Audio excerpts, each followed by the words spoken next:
there is not even an agreed upon definition of recovery. So the most obvious, I think, common sense definition of recovery is no longer doing the behaviors, the binging, the purging, the extreme restriction and starving, right? So if you're no longer doing those, you would be recovered, right? But there is not an agreed upon clinical definition of recovery. And I think the reason for that is because it's not as simple as no longer doing the behaviors. This is Eat the Rules, a podcast about body image, self-worth, anti-dieting, and intersectional feminism. I am your host, Summer Inanen, a professionally trained coach specializing in body image, self-worth, and confidence, and the best-selling author of Body Image Remix. If you're ready to break free of societal standards and stop living behind the number on your scale, then you have come to the right place. Welcome to the show.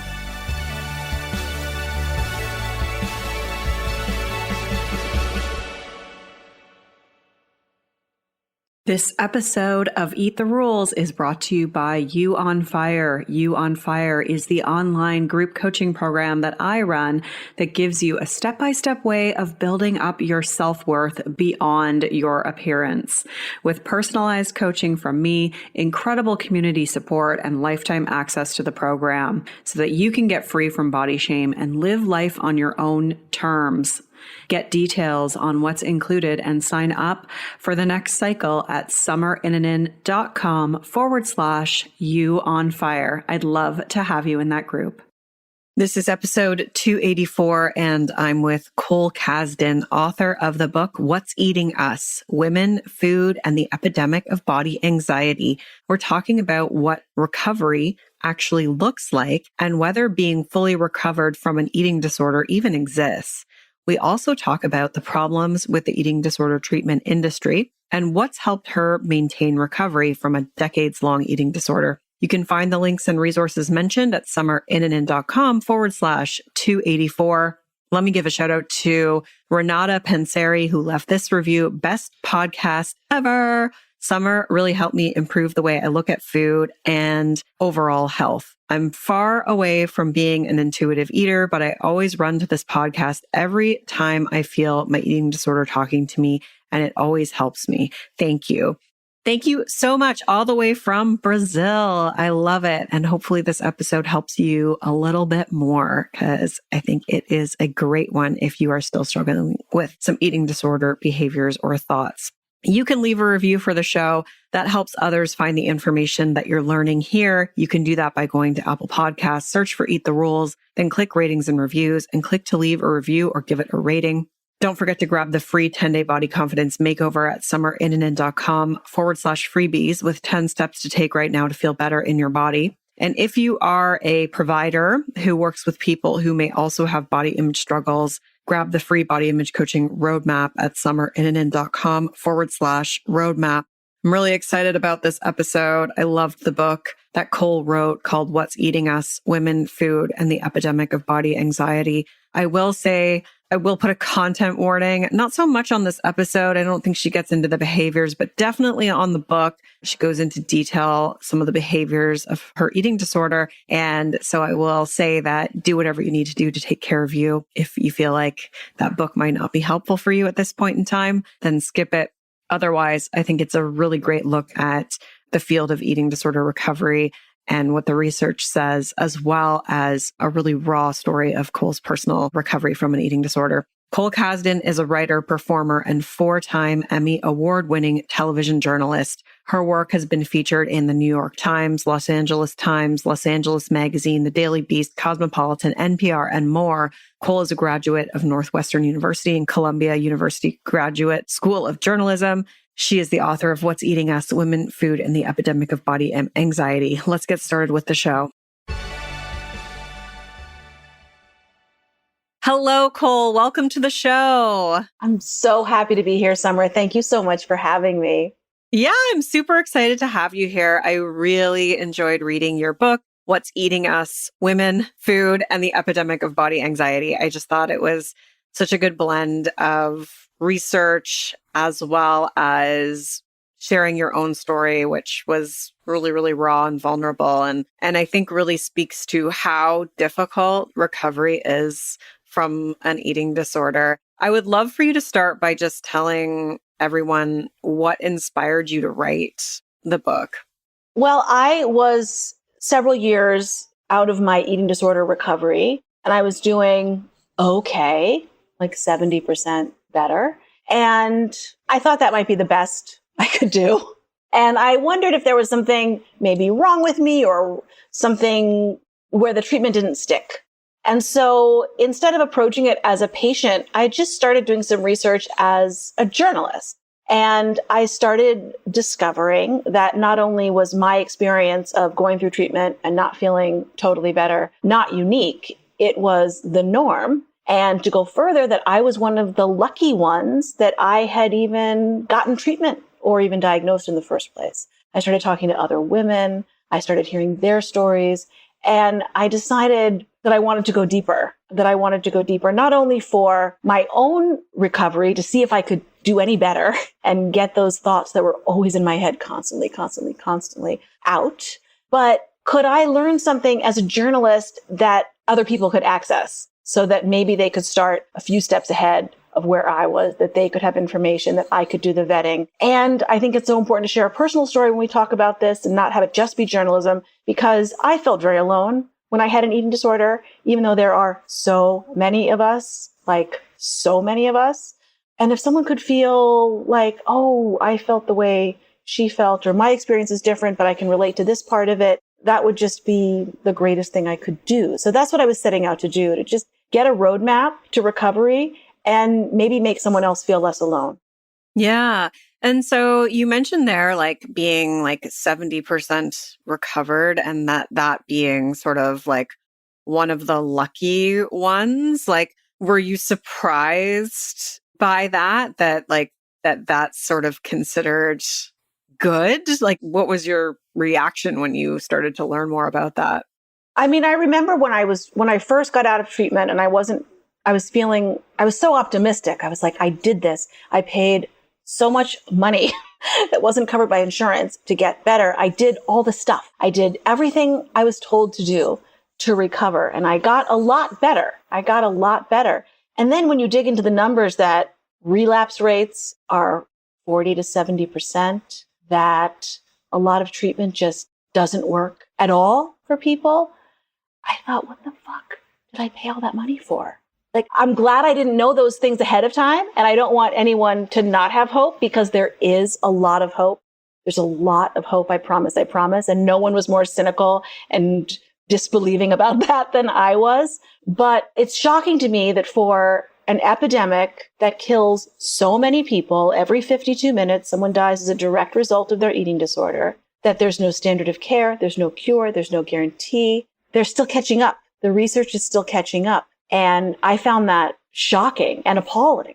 Yeah. And you are privileged. Like you talk about that in the book, how you come from like a place of privilege, both with being, like white and in a smaller body and, like middle class or whatever. And you're one of the lucky ones. So it's like, when you think about people with, marginalized identities and multiple marginalized identities, it's like, is there hope in that space as well? Like, or yeah, what did you sort of discover when you looked into that? There absolutely is. And I will just add to the privilege card for full transparency. I was living in New York City at the time. So I was in a metropolitan area with 1 million providers, right? I was not living in a rural area that maybe doesn't have any clinical, any clinicians in the entire area, which happens. I had a steady job, a home, and credit, because a lot of this stuff is not covered by insurance. So you're going into debt over it if you don't have a lot of money right there. But I was able to put things on a credit card. I was able to access a practitioner. So the privilege was a lot for someone who then didn't feel recovered. But you're absolutely right. Most people may never even get diagnosed for having an eating disorder, right? And eating disorders, there's an association with people who experience food scarcity and eating disorders, right? So people who really don't have the money to get food on the table, and they are experiencing eating disorders. Indigenous populations are experiencing eating disorders and just not getting diagnosed, much less treated. So number one, I think what's happening that I'm seeing more and more is grassroots organizations and eating disorder survivors are getting out there and saying, hey, this system is not working. This system that is usually used to treat white people who have privilege is not working for the rest of us. And those people are doing incredible work. And so much is online now that you can be in Kansas and attend an online support group out of Seattle or out of LA. And so that connection, I think, is so valuable. I think online mental health has a lot of problems and lack of regulation, but grassroots online mental health for people in marginalized communities can sometimes be a lifeline. Mm-hmm. Yeah. And I guess the hope would be that that continues to expand and become more prevalent, hopefully. Although I know there are certain major eating disorder organizations that have caused a lot of harm. So yes. Yeah. So you mentioned and it's one of the titles of the parts of your book where you say standard of care, just kidding, there isn't one. What is a standard of care supposed to be, first of all? And what did you find when you started to look into that as it relates to eating disorders? Right. So the most broad analogy to even take it away from eating disorders is if you break your leg and go to the emergency room and the doctor that you see sings a song, they have not performed the standard of care for a broken leg, right? You have to x-ray it, you have to set it there. And most illnesses that we are seeing, many, not most, there's a standard of care. There's a standard of care for diabetes. There's a standard of care for depression. There's a standard of care for mental and physical illnesses. There is not a standard of care for eating disorders. And if you go to a treatment center that does have you sing songs, and that's your only treatment, you don't really have legal recourse because there's no standard of care. So there are certain therapies that have been studied more than others and show to have very good outcomes. For teens and kids, family-based treatment really has great outcomes. For adults, cognitive behavioral therapy is usually used, and dialectical behavioral therapy have good results. They're still not, about 50% of the people, and by most estimates I found in my research, just don't get better from those treatments. But that's actually a great percentage for care. So there are other countries, like in the United Kingdom, a practitioner cannot offer something that has not have some science and evidence behind it. So in the UK, for an eating disorder, if you go and they sing a song, I love music. I don't know how I'm getting so deep into this analogy of singing a song, which may be good for your mental health anyway.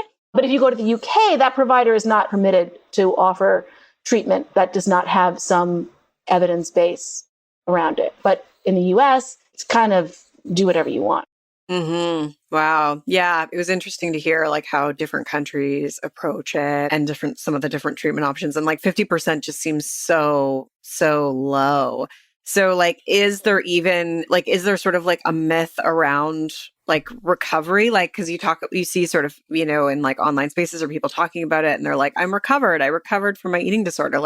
Is that such a thing, or is it one of those things that you sort of have to carry with you and be cognizant of I'm sure it's different for everybody, but what did you find? Yeah, it's such an important question to ask because there is not even an agreed upon definition of recovery. So the most obvious, I think, common sense definition of recovery is no longer doing the behaviors, the binging, the purging, the extreme restriction and starving, right? So if you're no longer doing those, you would be recovered, right? But there is not an agreed upon clinical definition of recovery. And I think the reason for that is because it's not as simple as no longer doing the behaviors. No longer doing the behaviors, if you're able to stop the behaviors, that's a huge step, right? But it doesn't really allow for any nuance. There's a lot of relapse in eating disorders. That's very, very common. It's unfortunately very normal. It happens all the time. I experienced relapse. Feels like such a huge failure. It happens. There are psychological, there are the thoughts, there are the being consumed with weight or food, things that are also kind of normal, unfortunately, in our culture. I mean, I just went to a birthday party for my kids' preschool class, and there was a mother there who said, I have been waiting all week for this piece of cake. Now, does she have an eating disorder or not? I don't know her. I don't know. But it is very normal to say something like that aloud, or else she wouldn't have said it. So we are sending someone back out into the world, even if they have gotten treatment, into this very, very disordered culture. And so you come out into the world and you feel a little strong. And then you think, oh, but I haven't exercised today. Oh, but I have that dinner tomorrow night. What did I eat yesterday? That is not great. That's not great. So, my personal definition, that is not a diagnostic definition, is, the behaviors have stopped, but you no longer have those thoughts of that you're trying to fix something. We talk about the word acceptance, which I think we use so much, it has lost a lot of meaning. But it's saying, okay, this is who I am. This is what my body is. I have to eat and carry on, instead of all the time and mental real estate that we allot to wanting to change our bodies or doing extreme things to change our bodies. And I want to quantify that because that is my personal definition, and really just my personal definition, because for many people, the idea of sort of a black and white recovery isn't something that helps them, that they might be practicing a form of harm reduction. Like, look, my eating disorder is helping me cope with trauma right now. I'd like to not harm myself. What are little steps I can take? And that sort of binary, you're healthy, you're not healthy, you're recovered, you're not recovered, is actually causing more stress.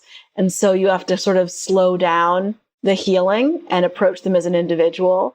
So I think if someone has peace with food, peace with body, peace with their exercise, that, does look like recovery. But a lot of people talk about recovery without getting specific. And I know I'm getting so nitty gritty here, but I think we have to, because we could sort of take the word for granted. Yeah, absolutely. And I think I work with a lot of people who are kind of in that space. Like they don't, because I don't work specifically with people with eating disorders, but I do work with a lot of people who had an eating disorder, like maybe it was like a year ago or 5 years ago, but they're still plagued with these like chronic negative thoughts about their body. And like, that's where I come in and help them. And I've always just been really curious about that because it doesn't seem to be something that's necessarily addressed directly. And maybe it is to some extent. I'm sure it is to some extent, but in that eating disorder recovery process, it's more focused around, like you said, the behaviors. And obviously the thoughts take a lot of time to, there's a lot of work that goes into kind of, really detaching from those thoughts and working through them. And obviously there's so many factors like trauma and everything else that can cause you to have those thoughts. Something that was so, I think, pivotal for me in my own recovery, I talk about this a lot in the book. For me, getting more information is very helpful. And it might not sink in right away, but just knowing, getting some facts and figures, learning for me about the money that the weight loss industry has, the messaging, how far it goes back, how intertwined it is with our entire history. For me, discovering that inner voice that is oh my God, that inner voice, we all have a version of it, that it's not some sort of inner truth, that it's actually not my voice at all. Like maybe other people know this. That was radical for me. And there was a woman I interviewed who actually named her inner voice Dolores.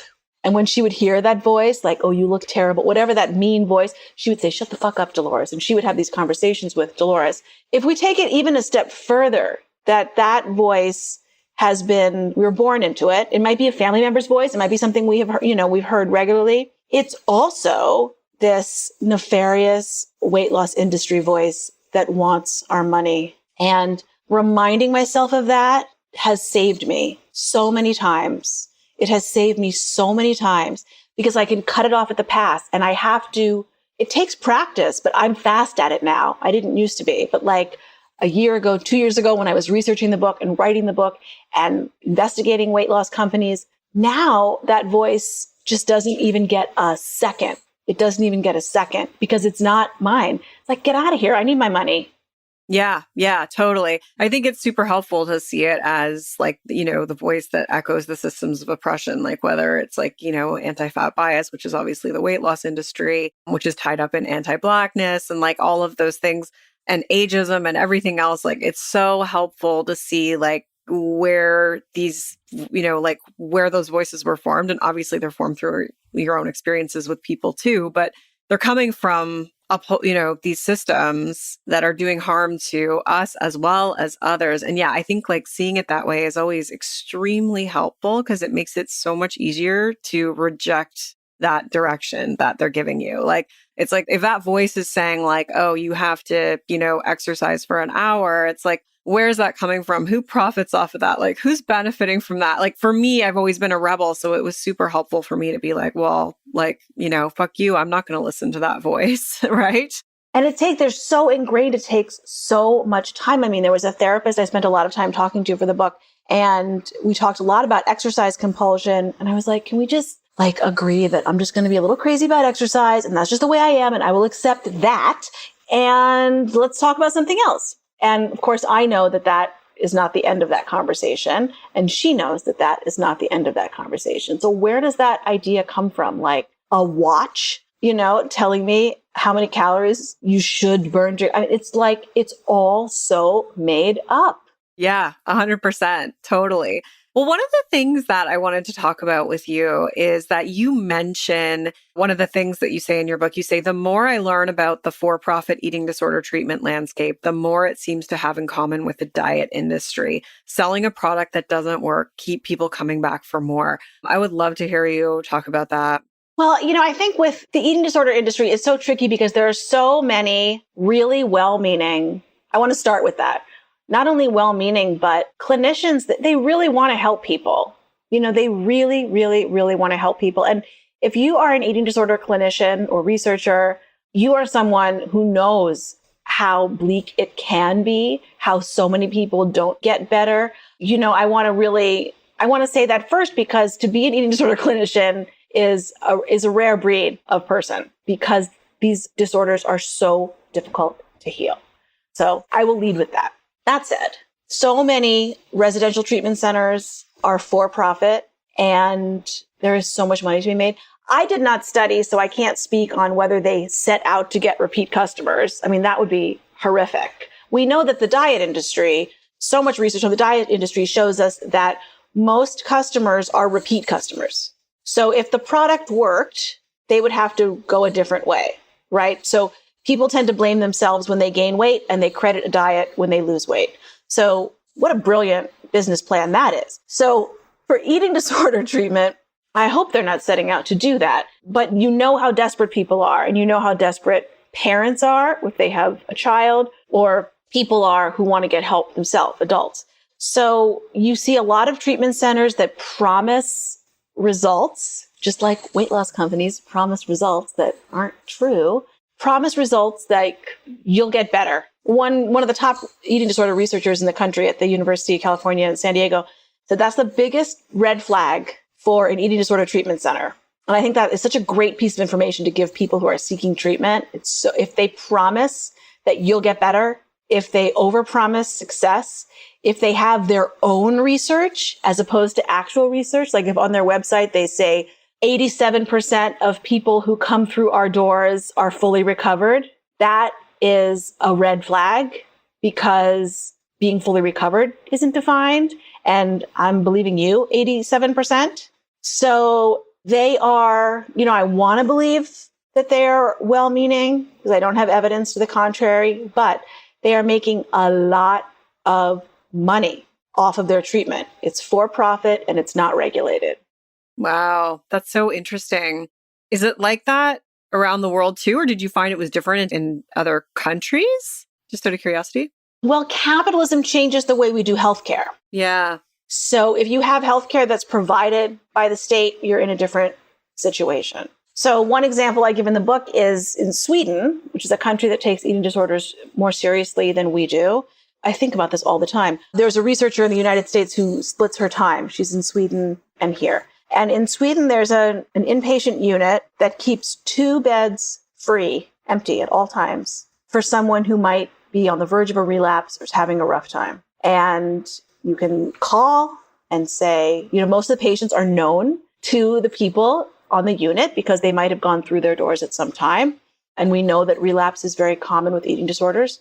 So you can call and say, my dog just died. I'm having a really, really rough time. I think I need to check myself in. And they will say, come on down. They will, you'll go, you'll have a bed and you'll be monitored and no one's going to try to push food on you or not food. You kind of do what you're there to be around people who can help you. And most people stay for a couple days and then go back home. And it has reduced the amount of emergency room visits for eating disorders. It's really powerful to know that you can get treated, that you're going to get treated by people who know a little bit what they're doing, and it's not going to cost you any money. So once you add capitalism into the mix with healthcare. Yeah. Wow. Amazing. I think Sweden does a lot of things right. Right. Once you put capitalism in the mix, it just changes everything. Yeah, absolutely. Absolutely. So I want to spend the last chunk of time just talking a little bit about your recovery, because I think that people can learn a lot. I think a lot of people that listen to this show are definitely still kind of in that messy place, whether they are still, struggling with eating disorder behaviors, or at least a lot of the thoughts that kind of come after the behaviors that are still there after the behaviors have stopped. So what was the hardest part about recovery for you? God, it's all so hard. So at the beginning, it was hard for me to eat because I was so afraid of eating. I was just so afraid of it and that I might gain weight, which my body needed to do, and how horrible that would be. I mean, they're harmful thoughts, but at the beginning, that was really hard. And of course, before that, I just didn't get treatment for over a decade. And it was on and off for so much of my life in one iteration or another. But it was really difficult to start going along with the program at the beginning. And then what I think the next phase of difficulty was years and years and years and years later, where, so much of treatment, you're told to not listen to your instincts as is appropriate, because I did not want to eat. I did not want to do any of the things. But there was never a point in my experience where, okay, now you're going to start making decisions about what you eat, how you exercise, what you do. There was never a real handoff to me. It was just kind of like, keep on keeping on with this. And so I doubted myself all the time. Like, one of the things you're supposed to do out of treatment is weigh yourself once a week. And I did that I wanted to be an A+ eating disorder grad. That's not good. That's not good for me. It took me a very long time to see that is not helpful. And so things like that, and just kind of arriving at particular things. And again, so much I learned in my research in the book, like, I don't know if I can do intuitive eating because I'm not sure my brain works that way. So I need to do timers and alarms for when to eat. Sometimes I'm hungry. Sometimes it's dinner time, so we eat. I have a family. But there are times throughout the day where if I hear an alarm at 1 p.m. and I kind of look at my watch and I haven't eaten and I'm not really hungry, I know now from my research that may be how my brain works. I'm not registering hunger and I need to eat something anyway. And I know that. Okay, great. Now we're going to eat something, because if I don't, I will have even fewer hunger cues and I'm not going to be super fun to be around. And I would like to do my best for my family to be super fun to be around, or at least marginally fun. Yeah. Wow. I think that's super helpful for people to hear, because obviously, like, intuitive eating is sort of a standard when it comes to healing from, disordered eating. And it's really interesting to hear, like, you don't feel hunger cues. Is that because of so many years of an eating disorder, or is that like something else? It's such a chicken egg thing. And I don't even know. I mean, I talked to a couple of these therapists about it who do this brain work. And there are definitely people who have brain misfirings where hunger's not registering. And sometimes I feel hungry and sometimes those cues come back. But for many people, I learned in my research, if you go for 3 to 4 hours without eating, some people just will then not be hungry for a very long time. The normal response is at that point, your body's like, we got to get some food. We got to get some food. We got to get some food. That's the normal human response. Your brain is like, you got to feed yourself. That's not what happens for a lot of people. So when I was a little kid, I talked to my parents about this before any eating disorder, anything. If I didn't eat by whatever circumstance, I would cry.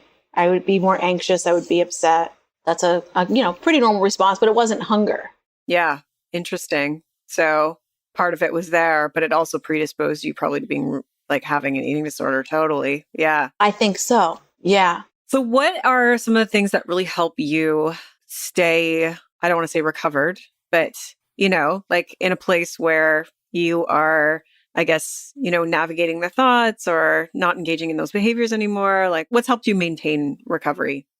A couple things. One, just constantly reminding myself of the information that this is not my fault and that I'm not alone. Those are two big things for me. It's not my fault I had an eating disorder. It's nothing I did wrong, and that I'm not alone. And I think the community piece of it is really, really important when it comes to sustaining whatever you call recovery, right? Because it's a very individual thing. That is something that no one ever recommended to me, that I discovered through researching in the book. And it doesn't have to be like an eating disorder support group. For me, one of my first tastes of body positive, I won't say body positive because that term has now become something else.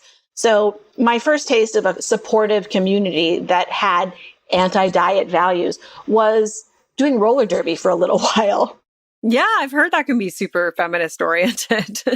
And it wasn't necessarily that people were anti-diet, but they were because we just didn't talk about that shit. Like, I've never been around a group of people where that was just never discussed.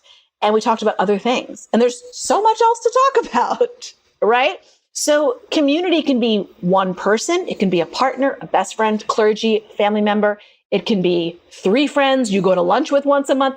It can be whatever is best for you and your life. Because I think sometimes we hear about community, we're like, oh, I need to find a perfect support group that's not going to, it doesn't have to be that. But if you can get some of those values and those conversations and question things together, that can really sustain our health. Mm-hmm. Yeah, I think that comes through a lot in the book. You talk about the importance of community, but I really like how you defined it there, that it doesn't have to be like a specific support group of people. It's just like actually just having people that kind of have shared values, even if it's just like 1 or 2 people. Yeah. Absolutely. Yeah. Amazing. Well, thank you so much for being here today. Where can people find more of you, Cole? I'm on Instagram at my name, Cole Kazdin, and my website, also my name, ColeKazdin.com. Fantastic. Well, I appreciate you being here. I loved reading your book. There's so much more to your story that we obviously didn't get into. People can check it out in the book, as well as just the whole landscape of eating disorders and different treatments and healing and things like that. So you can check out What's Eating Us, Women, Food, and the Epidemic of Body Anxiety wherever books are sold. I'll link to it in the show notes for this episode. And I really appreciate you being here today. Rock on. I hope you enjoyed that as much as I did. You can find the links and resources mentioned at summerinnanen.com/284. Thank you so much for being here today. I will talk to you next time. Rock on. I'm Summer Innanen, and I want to thank you for listening today. You can follow me on Instagram and Facebook at Summer Innanen. And if you haven't yet, go to Apple Podcasts, search Eat the Rules, and subscribe, rate, and review this show. I would be so grateful. Until next time, rock on.